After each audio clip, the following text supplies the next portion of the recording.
What's up everybody, welcome back to the channel and welcome back to another video. Now if you guys are new here, my name is Dallas and this is my 2017 BMW M4 here behind me. If you guys are new to the channel, be sure to go down and click the subscribe button, and if you're returning, I of course welcome you back. Perfect.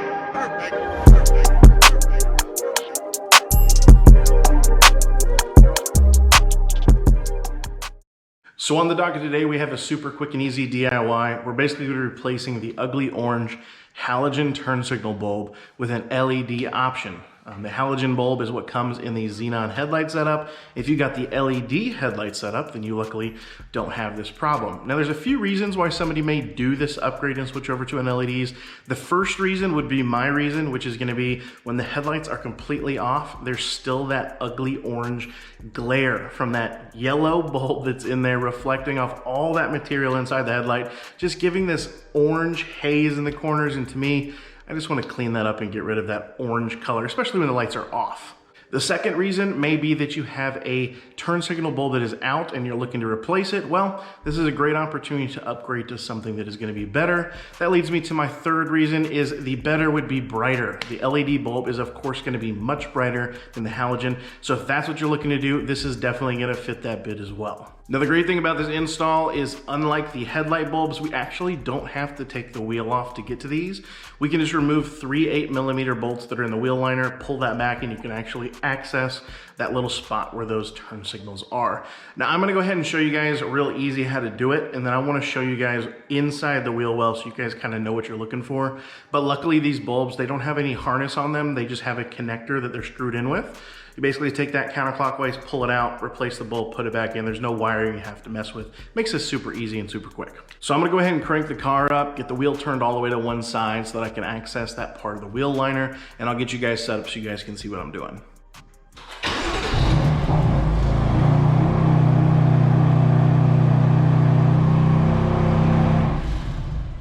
So once you take a look under here, you'll see 3 8mm bolts that we need to take out. There's one here, one right here, and there's also one right here. Once we get those removed, we should be able to pull this liner back enough to get to our bulb.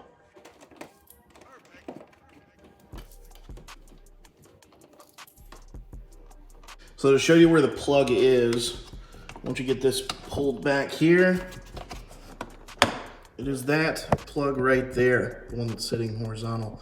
So we're gonna take that, we're gonna turn it, and we should be able to slide that out.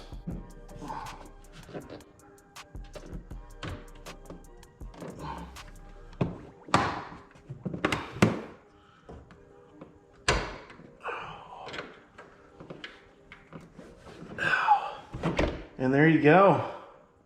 So to clarify a few things, here's the bulb that comes in your F80, F82, and F83. With the xenon bulb setup, you get this halogen yellow turn signal bulb here. Now this model is actually called the PY24W, and that's when it comes with this plastic base. So when you look to replace these, you always want to make sure you're getting the one that is also a PY24W LED bulb so that you can replace it.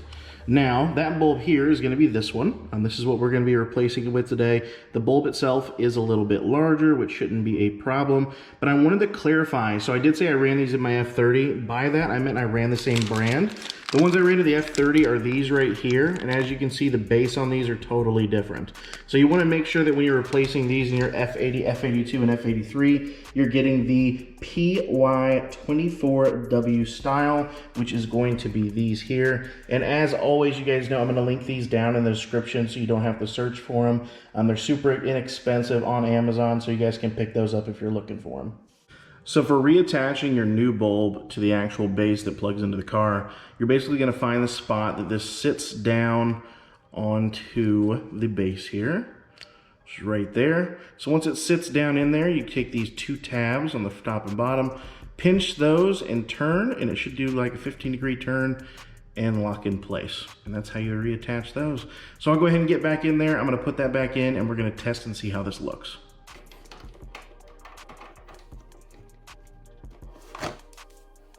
So I don't know how well you can pick it up on camera, but this LED over here is definitely much brighter. I would argue to say even twice as bright. I mean, you can see it projecting up on the wall over here. I mean, this one is much brighter. Now, much brighter, it's not really what we were looking for. It is a benefit, of course, for visibility, but ultimately our goal here is to get rid of that orange glare in the headlight from the orange bulb. So this is going to take care of that issue. So what I'm going to do next is I'm going to go ahead and take care of this side over here, and then we're going to hop in the car and use an app called BimmerCode. BimmerCode, in summary, is pretty much like an app that allows you to access some onboard settings you can't normally access. What we're going to be using it for today is to code the onboard computer to accept the bulb as an LED and turn off cold monitoring so that the system actually accepts an LED bulb, doesn't show that it's out, and doesn't cause it to blink. So I'm going to go ahead and take care of this one, and then we'll get in the car and get started on BimmerCode.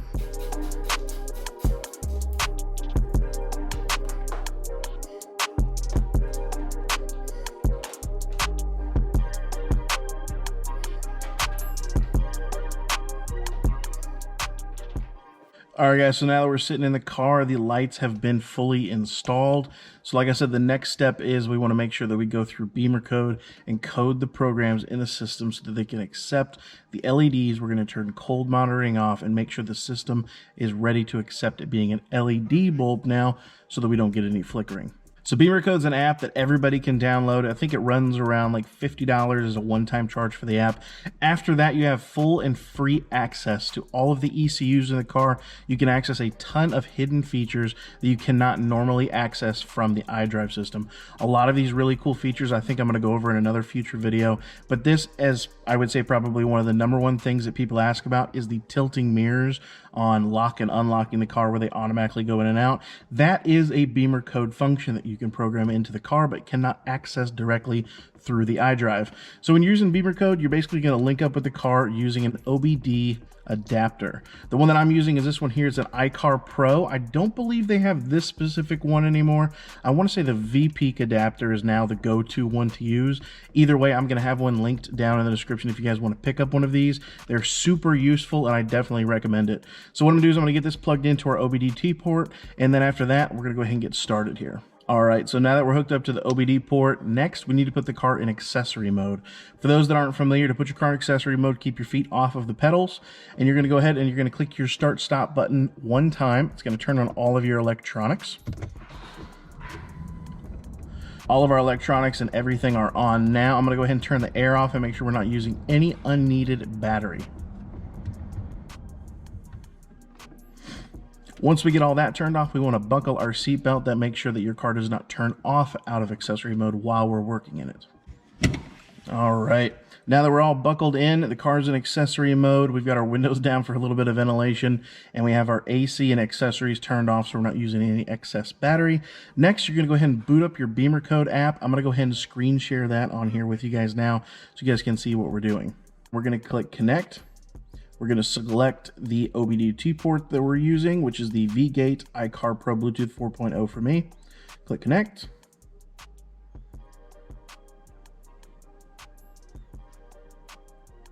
And then we're going to select which model we are. So I, of course, am a BMW 4 Series M4. Click continue. And this is going to take a minute. It's going to read basically all of the onboard ECUs that you have in the car. It's going to pull all of those functionalities from every corner of the vehicle, and it does take some time. So just be patient. It'll take a minute for everything to get booted up. All right, once we've got everything uploaded here, we're going to go to our front electronic module. And that is probably the largest of your ECU modules. This module houses just about the majority of the things that are really convenience features you can upgrade in this car. That's where the mirrors are, the headlights. I mean, I believe even some of the headlight and the head unit actual controls are there too. So it's definitely going to take a hot minute to get all this booted up, but this is where you're going to spend the majority of your time, and it's definitely where we need to go in order to fix our turn signals. All right, so now that we're in the front electronic module, we're going to go ahead and go down to the headlight section. Scroll all the way down here, and I believe with the update, they actually do have an LED conversion section for when you do upgrade to LEDs. So what we're going to do is we're going to go to the LED conversion side markers, and we're going to change that to active. We're going to go back, and we're going to go down as well. I believe these are the same, but it's going to be LED conversion front turn signal. We're going to change that to active as well. And then from there, this one down here, LED conversion side turn signal is already set to active. So we should be good for the turn signals up front there. And just to show you guys some of the other features real quickly while we're in here, you really can do a lot with Beamer Code. I mean, if you look right here, here's the section with mirrors. You can change the mirrors and fold automatically when locking and unlocking. You see I already have those active.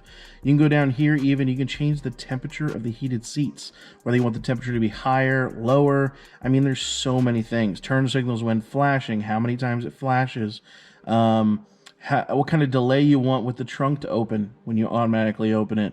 I mean, how the welcome lights are, how long they're on, if they come on fast, if they come on quickly, if they come on really bright, dim. I mean, there's so many different options. You can even change the brightness of your halo rings and the headlights. I mean, this app is well worth the $50. But anyways, so back to what we were doing. So once we get to the LED conversion section, make those adjustments, you always want to make sure you do and click the code button. So the code button is in the top right. When you click that code button, you're going to see a ton of lights flashing on your dash, a ton of errors that pop up. Just ignore it. It's totally normal. And then after that, you want to go ahead and make sure that you turn the car off completely. And then go ahead and, I always like to go ahead and crank the car up one good last time.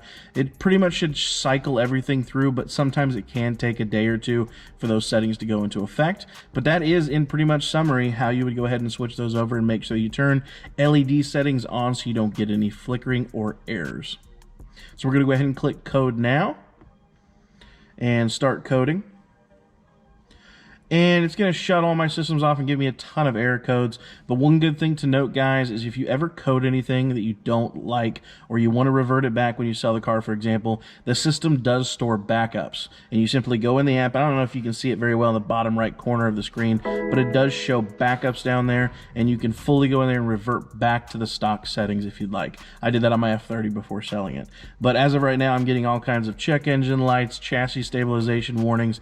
That's all totally normal. You'll get this coding successful up here.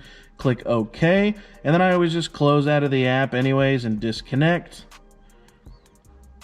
and then you're pretty much done with that section. After that, like I mentioned, I like to go ahead and turn everything off.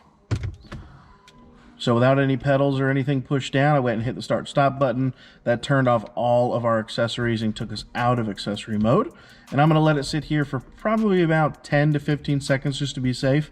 And then after that, I always give the car a good crank up, let it run for maybe a minute or two. And after that, should be good to go with no errors and no flickers. Once again, if you guys want me to dive a little bit deeper into Beamer Code, I absolutely love it. And it's probably on the list of the top 10 things that I loved purchasing for all of my BMWs, because you can use this forever on all of your BMWs. It's not just limited to one car, which is great. I code my friends' cars. I coded all my BMWs. It's just honestly a really great feature. And some of these things, I just don't understand why they didn't give them from the factory. But ultimately, if you guys want to see that video, comment down below. Let me know what kind of things you want me to do. Or if you just want me to go into a general deeper dive, I'm happy to. But other than that, we're pretty much done with this. So the side markers that I used today, as well as the Beamer Code app and the adapter that I used, or I should say the new replacement for the upgraded one, I'm going to have all of that linked down in the description. If you guys found this video useful or just enjoyed watching, be sure to go down and hit that like button, and be sure to subscribe for some future content. We are going to be diving into the performance stuff on this car very soon. I haven't posted in a lot of my videos, but I pretty much already have full bolt-ons sitting in my office with a full new suspension as well. Everything's going to go in, and trust me, once I do it, it's all going on at once. So this is going to be a very quick turnaround. It's going to go very quick. So be sure to click that subscribe button. As always, I appreciate you guys watching, and I'll see y'all in the next video.